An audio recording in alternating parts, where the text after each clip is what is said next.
karata may galas tunduga mga isgutanan mga kaigsunan. Kuyaw kay itong mga protesta sa atong mga silingang nasod. Ang ubang nasod mahigala dito sa Nepal, Indaken, lahi itong protesta po mahigala dito sa Indonesia. Bida, kuyawa, mo nang di ka ganahan mo adtong Indonesia ro mga panahon na kay delikado og nga dahil lang usa ka opisyal ilang gipatiran. Di apod sa Nepal mahigala ilang gipadagandagan. Mas kuyaw na sa ito magprotesta dahil, okay? Pero sa ato, nipakita po mahigala o kaisog ni mga tao di sa ato. Kaya ang bayan ni Diskaya mahigala, gisung man. O niya, gilabay, glapok. Sa dihang gipangutanas, Diskaya, nga naman nga, imo naman yung gipang-mention ng mga congressmen, kining mo ang mga politiko o guban pa. Unsa may nakatrigger ni mo, ingos Diskaya dahil nga, ang tanang Pilipino, 100 million kapin ka mga Pilipino na suko na mo. Ha? Nga, kung una-unaon, dili man gyud kinini ang kinihitabua na trigger man may kay wa may choice. Wa may choice so ako lang ipang-mention to mga tao nga mo hinungdan nga nagtukmod na mo ani. Kay buhan masuko to mga politiko pila ra man sila katong ipang-mention. Kunta sa tanan Pilipino bisag asa sa madto nasuko nila. Straight to the point. Mani sulti mahigala ni kwan. Curly Diskaya.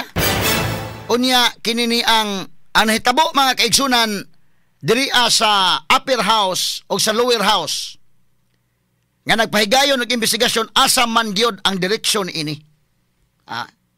Di ba malawgaw ka kining maong investigation? Kay pariha man nag-investigate unsa may direksyon sa House of Representatives sa ilang investigation o unsa may direksyon sa Senate karon na under the leadership of Tito Soto. Straight to the point. Mo na ibantayanan. Kay ang House of Representatives, ang ilang line of questioning, murag lahi man ang ilang dagan. Ang Senate, atong tagaag benefits of the doubt. Manay kong giingon, wa naman sa Marcolita, pero naka-arangkada na sa Marcolita, nakabuylo na ang iyang committee. In fact, doon na mahigalay mga nanggawas pod nga mga huhungihong dito sa Senado, nga mo hinungdan may nga gidali og pulis si Marcolita adtong adlaw sa dihang na-mention na ang name that cannot be mentioned nga mo ang pangan mahigalang Romualdez og ni Saldico. Straight to the point. Pagka-mention putol sliog dayon. Kuyawa ko maohona mga sukintig paminaw. Pero sige lang, kay tungod pod mga higala lagi do na may mga issue sad. Kay na-mention ang nga ni Chis Escudero tanggal si Chis. Pero na-mention ang nga ni Romualdez o ni Saldico, okay lang.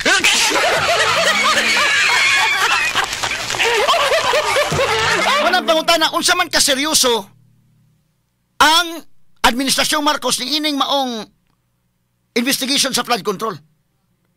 Tinuod yung ka nga kadtong mga sad-an, mao gyud mahigalay gukuron or gituyo ni mahigala ang mga Duterte may gukuron raan eh. Kay kung tan-awon nimo ang dagan mahigala sa lower house medyo lahi man. Ang kini sa upper house willing tang mohatag og benefits of the doubt ngadto ni eleksyon. Kay kung si Risa pa ni da mahigala sa Blue Ribbon Committee lahi gyud tong agenda sad. Maayo si Risa pero kay bawo naman ta.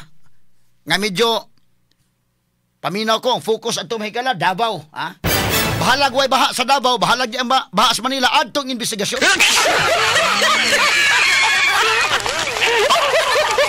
Pero karon lakson man atong tanawon. Atong tagag benefits of the doubt sa lakson. Kay kinas lakson day murag di man dikta-diktahan na sad. No? So panid-an tani unsa may dagan mga higala kay medyo nagkasumpaki ay naman ang Senate ug ang lower house. Unya gitawgan lang Tito Soto usan ang katawag Martin Romualdez okay man siya. Medyo na kuan medyo dunay kakulian gamay. I hope kamata sa Tito Soto anang kalakiyay murag dito mao. Pero at least karon tuas kustudiya may gala sa PNP para patas dili sa kustudiya sa lower house dili po sa kustudiya sa Senate sige na lang no kay kuya mo na ang pagkinamangay sa witness nga ipausab mahigala iparikant ipausab ang mga statements straight to the kini point. mga Diskaya do na bay posibilidad nga mausab ang statement ani posible day labi na karon nga dili sila maproteksyonan kay ang recommendation ni Marcolita wa pod mahigala aprobahi ni Soto. Sa mga Diskaya ni mingon, delikado mi ani kung kasi makaprotect na mo adto mi. No? Og mapasaligan mahigala speakers nga kami protect ninyo. Ha? Mausab na gani ng testimonya, medyo lahi na nandaga na.